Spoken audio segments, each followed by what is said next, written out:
مرحبا بالجميع. لو فيه أحد بيشتغل فريلانسر موهوب جدا بس حاسس إنه دخله مش ماشي مع حجم مهارته، يبدأ الشرح ده عشانه. اليوم رح نكشف عن سر بسيط جدا، أدوات بسيطة هي اللي بتفرق بين الفريلانسر العادي والفريلانسر اللي بيحقق نجاح استثنائي. وهذا هو السؤال المحير، ليه مو كل فريلانسر موهوب شغله بيكبر؟ يعني المهارة موجودة والخبرة كمان، بس الشغل واقف مكانه، ما فيه النمو اللي كان متوقعه. الإجابة صدقوني أبسط مما نتخيل وممكن تفاجئ الكثيرين. وهذه المقولة يعني بتلخص كل الموضوع. الفكرة مو إن كل واحد شاطر بيكسب كويس، لا، الفكرة إن كل واحد ناجح هو بالضرورة شخص منظم ويعرف كيف يقدم شغله بطريقة احترافية. شايفين الفرق؟ الفجوة مو في الموهبة نفسها أبداً، الفجوة في التنظيم وطريقة العرض. والفرق هذا كله، الفرق اللي بيصنع النجاح، موجود في أداتين بس. أداتين الكل بيشوفهم شيء عادي وممكن يستهين فيهم، بس الحقيقة هم اللي عندهم القدرة يغيروا مسار الشغل 180 درجة. الأداتين هم إكسل وباوربوينت. أيوة، الموضوع بالبساطة دي ممكن حد يستغرب، بس خلونا نشوف مع بعض كيف هالأداتين ممكن يكونوا فعلا مفتاح النمو المهني لأي فريلانسر طموح. شوفوا التقسيم هذا هو خلاصة كل شيء، فكروا فيها كذا.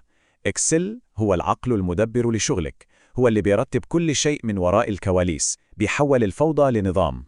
أما باوربوينت فهو سلاح الإقناع، هو الواجهة الاحترافية اللي بتقدم فيها شغلك للعالم.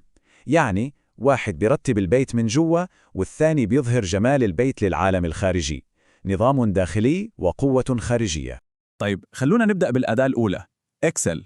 كيف ممكن برنامج جداول بيانات زي هاد ينقل أي فريلانسر من الفوضى الكاملة للسيطرة المالية التامة؟ خلونا نكتشف سوا. هل هذه الأعراض تبدو مألوفة لأي حد؟ مواعيد تسليم بتفوت، تفاصيل المشاريع بتدخل في بعضها وبتصير لخبطة، نهاية الشهر مو معروف كم الربح أو الخسارة بالضبط، والأفكار الحلوة والملاحظات المهمة بتضيع في بحر من رسائل الشات.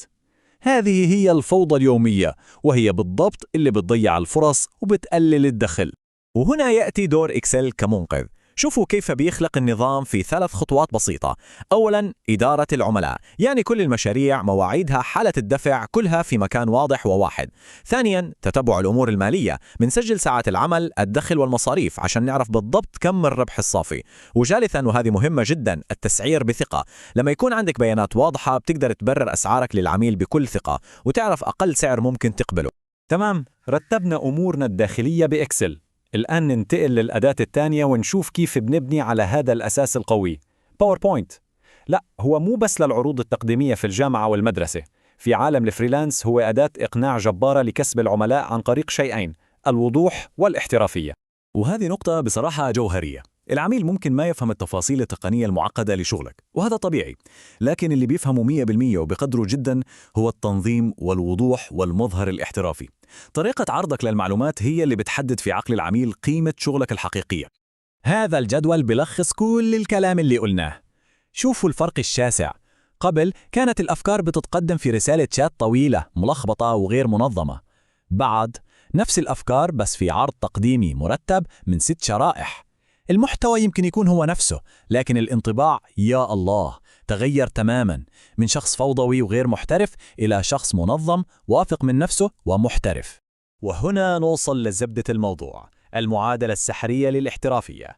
رح نجمع كل الخيوط مع بعض: المهارة، التنظيم، والعرض، ونكتشف كيف ممكن مجرد عرض تقديم احترافي يضاعف قيمة الفريلانسر في السوق. إذن ما هي الاحترافية الحقيقية؟ هذه هي المعادلة الجديدة للنجاح. الاحترافية ما عادت بس مهارة أبداً، هي عبارة عن مزيج من 3 أشياء. أولاً، المهارة الأساسية أكيد. ثانياً، التنظيم الداخلي اللي بيوفره أكسل. وثالثاً، العرض الخارجي اللي بنعمله باوربوينت. هذا المزيج هو اللي بيصنع كل الفارق. خلونا نتخيل سيناريو بسيط. عندنا 2 فريلانسرز والاثنين شاطرين بنفس المستوى. الفريلانسر الأول بيخلص شغل الممتاز وبيرسل للعميل رسالة بسيطة: تم الإنجاز، خلص. أما الفريلانسر الثاني بيخلص نفس الشغل الممتاز بس بيرفق معه تقرير إكسل بسيط وعرض باوربوينت صغير بلخص النتائج والخطوات القادمة. طيب، السؤال اللي بيطرح نفسه، وبصراحة الإجابة واضحة جدا: مين من الاثنين العميل رح يرجع يشتغل معاه مرة ثانية؟ ومين اللي راح يكون مستعد يدفع له مبلغ أكبر في المرة الجاية؟